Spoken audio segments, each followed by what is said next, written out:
Bonjour Yael Braun-Pivet, merci d'avoir accepté notre invitation. Commençons par cette incroyable histoire d'espionnage Pegasus, du nom du logiciel utilisé par certains États pour espionner des personnalités.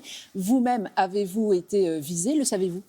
Alors, je ne le sais pas. Donc j'imagine que non, parce que manifestement les personnes qui ont été visées ne sont pas parlementaires, sont plutôt membres de l'exécutif ou seraient des journalistes. Donc a priori, je ne suis pas visée, mais je n'en sais strictement rien par définition. Justement, Emmanuel Macron, lui, aurait été visé, tout comme quasiment la moitié du gouvernement d'Édouard Philippe. Est-ce que les politiques font preuve de légèreté avec leur téléphone portable ?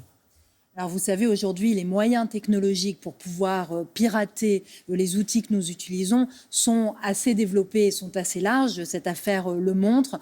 Donc il faut être très vigilant parce que nous sommes des cibles, quelles que soient nos fonctions. Il faut être rigoureux, mais en même temps, on voit que ces technologies sont tellement développées, tellement avancées et justement, que les gens ne reculent devant rien. Il y a un défaut du renseignement français, de la cybersurveillance ? Alors, le renseignement fait beaucoup de travail contre l'ingérence étrangère notamment, mais on voit bien qu'il y a une course technologique dans les outils à développer et qu'il ne faut sans cesse développer des contre-feux, des pare-feux pour justement se protéger. Ça vous inquiète pour la campagne de 2022 ?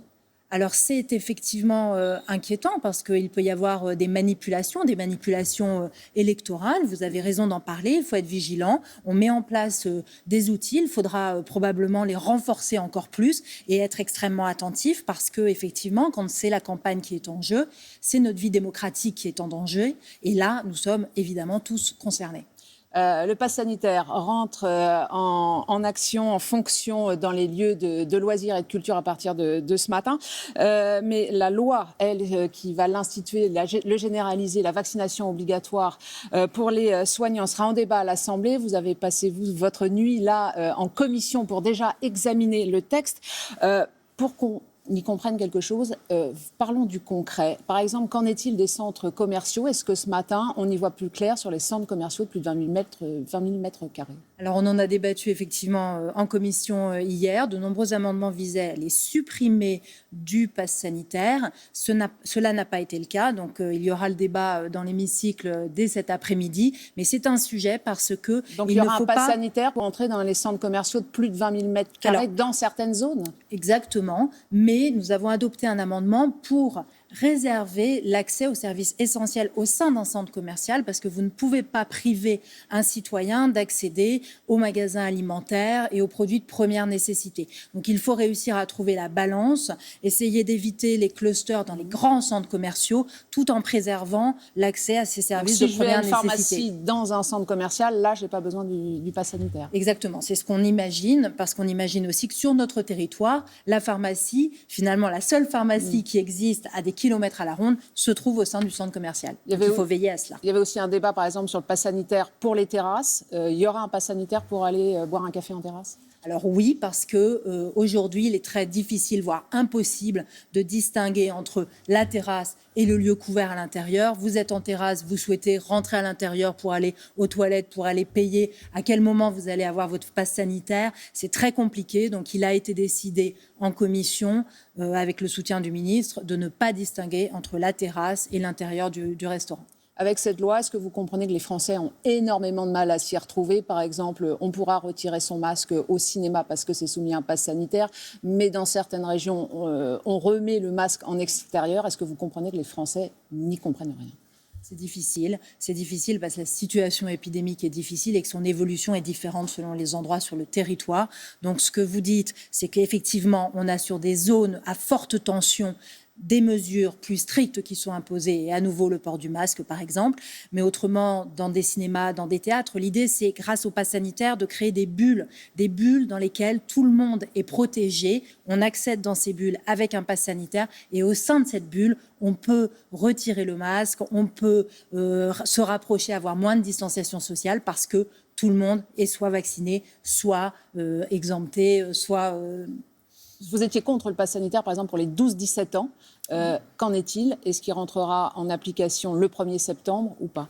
Alors, nous avons adopté un amendement en commission qui retarde l'application du pass sanitaire pour les 12-18 ans au 30 septembre. Et moi, j'étais effectivement sur une position plus, pas radicale, mais je souhaitais de façon principielle interdire le pass sanitaire pour tous les mineurs, considérant que les mineurs n'avaient pas eu accès à la vaccination, en tout cas ils avaient eu accès à la vaccination très tardivement, et qu'en outre, les mineurs n'avaient pas la capacité de décider seuls de se faire vacciner ou pas, et qu'ils ne devaient pas finalement être tributaires du choix de leurs parents et qu'on ne devait pas leur faire payer cela. Le gouvernement va vous entendre sur ce Donc rapport ? le gouvernement en commission ne m'a pas entendu, m'a entendu partiellement, disons, puisque nous avons reculé la mise en œuvre.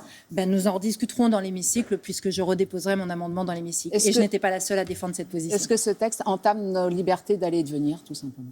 C'est une proportion. Évidemment, nous avons un texte avec des mesures qui sont plus rigoureuses et qui effectivement viennent contrevenir à notre liberté d'aller et venir. Mais l'idée, c'est de protéger sanitairement l'ensemble du pays.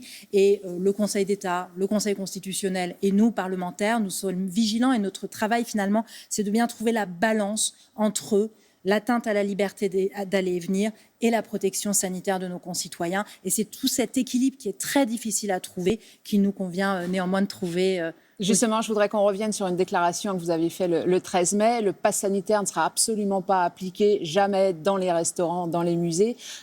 Qu'est-ce qui vous fait changer d'avis ? Pourquoi ce virage à 180 degrés ?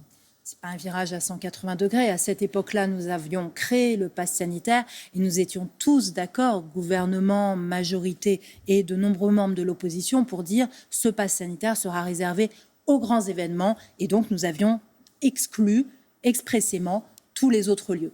La situation a évolué. Nos compatriotes sont allés moins se faire vacciner et on a un variant Delta qui est apparu. Et on voit bien que pendant toute cette crise sanitaire, il a fallu à chaque fois réagir, s'adapter, évoluer parce que l'épidémie évolue. Donc je n'ai pas changé d'avis en ce sens que le 13 mai, je suis complètement vraiment alignée avec ce que j'ai défendu. Malheureusement, la situation a changé et ce serait irresponsable en tant qu'homme ou femme politique de ne pas tenir compte de ce changement et d'être arc-bouté sur une certitude. Très rapidement, est-ce que la loi prévoit une situation dans laquelle le pass sanitaire ne sera plus demandé ? Là, est-ce qu'il y a une durée de vie et à partir de quel moment on ne le demandera pas ? Bien sûr, il y a une durée de vie à la loi et nous l'avons votée jusqu'au 31 décembre 2021.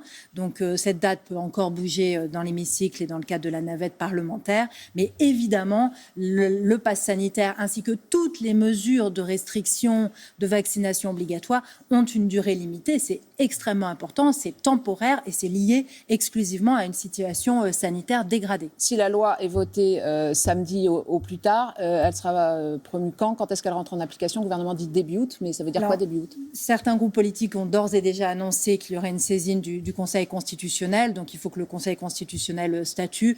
Donc début août, on ne peut pas vous dire la date, ça dépend de ce délai-là, mais en tout cas, elle sera promulguée très rapidement après parce que la situation est urgente, la situation est grave, il faut agir.